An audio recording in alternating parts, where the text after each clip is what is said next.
అదే RTV app వార్తల్ని క్షణాల్లో చదివే అవకాశం ఉంటుంది. ఒక న్యూస్ పేపర్, ఒక టెలివిజన్ ఛానల్ మీ చేతుల్లో ఎప్పుడూ ఉంటాయి.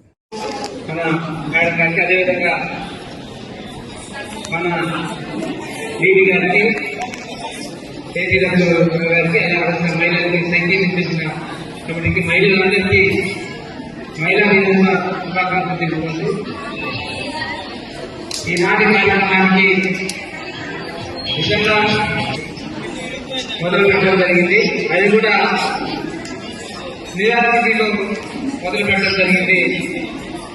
మహిళలు ఏ విధంగా అంతగా అణగదొక్కబడుతున్నారు దాన్ని ఆలోచించి జనరల్ సెక్షన్లో మీరు జనరల్కి ఈక్వల్గా అంటే మహిళలకు మన పురుషులకి మధ్య ఈక్వాలిటీ కావాలి అని ఒక పోరాటం చేశారు.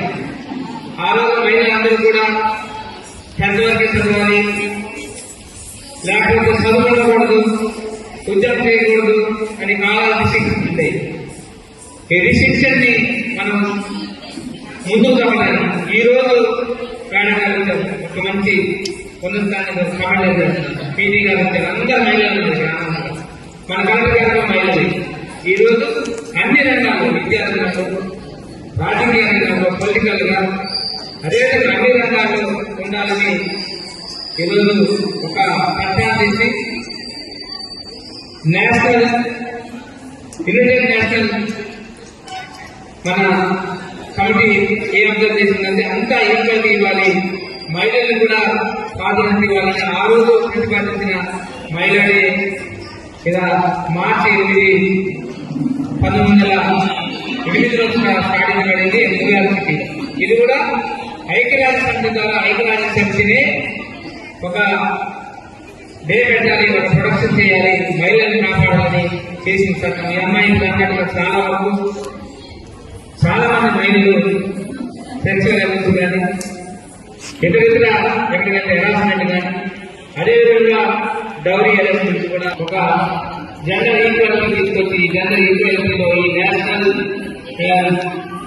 ఉమెన్స్ డేని మార్చి 8న 1908లో ఇది స్థాపించడం జరిగింది. అదేవిధంగా ఈరోజు మహిళలు కూడా అన్ని రంగాల్లో, రాజకీయ రంగాల్లో కానీ అనేక రంగాల్లో ఉన్నారు. లాయర్లు, టీచర్లు అన్ని మహిళలు ఒకటే 12 గంటలకి నైట్ 2 గంటలకు నడిచిన రోజు మన స్వతంత్రం వచ్చినట్టుగా భావించి ఈ రోజు వాళ్ళు చట్టాన్ని తీసుకొచ్చి మరిన్ని వీడియోస్ కోసం ఛానల్ ని సబ్స్క్రైబ్ చేయండి. లేటెస్ట్ అప్డేట్స్ కోసం వాట్సాప్ ఛానల్ ని ఫాలో చేయండి. అండ్ లింక్ డిస్క్రిప్షన్ లో ఉంది.